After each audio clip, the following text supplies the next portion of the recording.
ناظرین، مشہور و معروف اور جلیل القدر تابعی بزرگ حضرت سیدنا حسن بصری رحمۃ اللہ تعالی علیہ کے پاس ایک خاتون حاضر ہو کر عرض کرتی ہے کہ میری جوان بیٹی کچھ عرصہ پہلے فوت ہو گئی ہے اور میں اسے خواب میں دیکھنا چاہتی ہوں۔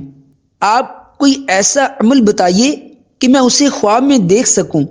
میں اپنی بیٹی کو خواب میں دیکھنے کے لیے بڑی بےتاب ہوں۔ تو حضرت حسن بصری رحمۃ اللہ تعالی علیہ نے اسے عمل بتا دیا اور اس عورت نے اپنی بیٹی کو خواب میں بھی دیکھ لیا۔ آج کی ویڈیو میں آپ کو اسی عمل کے متعلق بتانے والا ہوں، اور کوئی بھی اس عمل کو کر سکتا ہے جو بھی اپنے کسی فوت شدہ کو خواب میں دیکھنے کا خواہش مند ہو۔ ناظرین، میں ہوں چاند اور آپ دیکھ رہے ہیں چاند سا پاکستان یوٹیوب چینل۔ اگر ویڈیو پسند آئے تو ویڈیو کو لائک کر دیں، چینل پر نئے ہیں تو چینل کو سبسکرائب لازمی کر دیجیے گا۔ محترم ناظرین، مشہور تابعی بزرگ حضرت حسن بصری رحمۃ اللہ تعالی علیہ کا نام تو آپ نے سنا ہوگا۔ یاد رکھیں، یہ وہی تابعی بزرگ ہیں جنہوں نے قرآن پاک پر اعراب لگائے، یعنی نقطے زبر زیر پیش شد مد وغیرہ۔ حجاج ابن یوسف کے دور میں جب یہ کام ہوا تو انہوں نے حضرت حسن بصری رحمۃ اللہ تعالی علیہ کو ہی درخواست کی تھی۔ قرآن پاک پر اعراب کی مکمل معلومات پر میں نے ایک ویڈیو بنائی ہوئی ہے، اس ویڈیو کو میں اینڈ سکرین پر لگا دوں گا، آپ ایک کلک سے ہی بآسانی اس ویڈیو کو دیکھ سکیں گے۔ اس ویڈیو کو ضرور ملاحظہ فرمائیں، آپ کو بہت معلومات حاصل ہوگی۔ محترم ناظرین، دو مشہور و معروف کتابوں القول البدی اور نزہۃ المجالس میں یہ روایت موجود ہے۔ حضرت حسن بصری رحمۃ اللہ تعالی علیہ کے پاس ایک خاتون آئی اور عرض کرنے لگی، میری جوان بیٹی فوت ہو گئی ہے، مجھے اس کی بہت یاد آتی ہے، میں اسے خواب میں دیکھنا چاہتی ہوں۔ آپ مجھے کوئی ایسا عمل بتائیے کہ میں اپنی بیٹی کو خواب میں دیکھ سکوں۔ حضرت حسن بصری رحمۃ اللہ تعالی علیہ نے ماں کے دل میں بیٹی کی تڑپ کو محسوس کرتے ہوئے وہ عمل بتا دیا جس کے کرنے سے کسی بھی فوت ہوئے انسان کو خواب میں دیکھا جا سکتا ہے، بشرطے کہ جو یہ عمل کرنا چاہتا ہے اس کے دل میں تڑپ اور حد درجہ کی خواہش موجود ہو کہ فلاں مرنے والا نظر آ جائے۔ چنانچہ حضرت حسن بصری رحمۃ اللہ تعالی علیہ نے فرمایا، عشاء کی نماز پڑھنے کے بعد 4 رکعت نفل پڑھو اور ہر رکعت میں سورہ فاتحہ کے بعد سورۃ التکاثر یعنی الہاکم التکاثر والی سورت جو ہوتی ہے وہ پڑھو۔ اس کے بعد کسی سے بات نہیں کرنی اور لیٹ جاؤ، پھر اس مرنے والے کا تصور ذہن میں رکھ کر آنکھیں بند کر لو۔ جب تک نیند نہ آئے درود پاک پڑھتے رہنا ہے، دونوں ٹانگوں کو سمیٹ کر لیٹنا ہے، ٹانگیں پھیلا کر درود پاک نہیں پڑھنا۔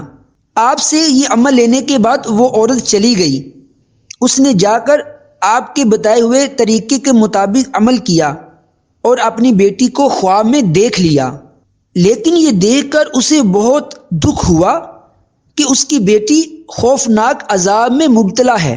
صبح وہ فریاد لے کر پھر جناب حضرت حسن بصری رحمۃ اللہ تعالی علیہ کی خدمت میں حاضر ہوئی اور عرض کرنے لگی کہ میری بیٹی عذاب میں گرفتار ہے، میں نے اسے اس حالت میں دیکھا ہے کہ اس کے جسم پر تار کول یعنی ڈامر کا لباس تھا اور ہاتھ پاؤں آگ کی زنجیروں میں جکڑے ہوئے تھے۔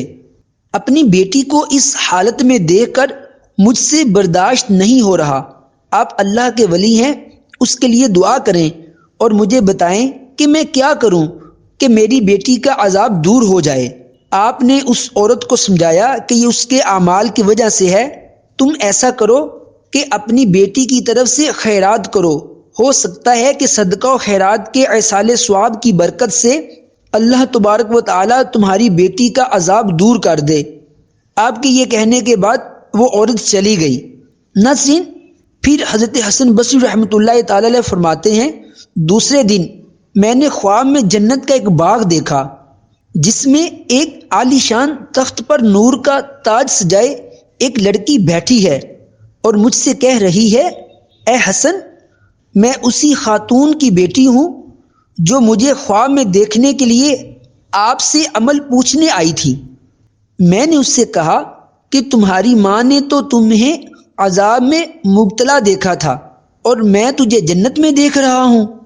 وہ لڑکی کہنے لگی، میری ماں نے سچ کہا تھا، واقعی میں عذاب میں گرفتار تھی۔ نہ صرف میں بلکہ مجھ سمیت 70,000 افراد جو اس قبرستان میں مدفون تھے سبھی عذاب میں مبتلا تھے۔ اللہ کا کرنا ایسا ہوا کہ ایک نیک آدمی ہمارے قبرستان میں آیا اور اس نے درود شریف پڑھ کر اس کا ثواب تمام اہل قبور کو ایصال کیا۔ اس کا وہ درود شریف کچھ ایسا مقبول ہوا کہ اس کی برکت سے قبرستان میں مدفون مجھ سمیت 70,000 افراد جو عذاب میں گرفتار تھے، اللہ تعالیٰ نے سب کو عذاب سے رہائی عطا فرما دی اور مزید انعام و کرام سے بھی نوازا جو آپ ملاحظہ فرما رہے ہیں۔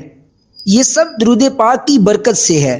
ناظرین، ویڈیو پسند آئی ہے تو لائک کریں، چینل پر نئے ہیں تو چینل کو سبسکرائب لازمی کر دیجئے۔ نیکسٹ ویڈیو تک اجازت دیجئے۔ السلام علیکم ورحمۃ اللہ وبرکاتہ۔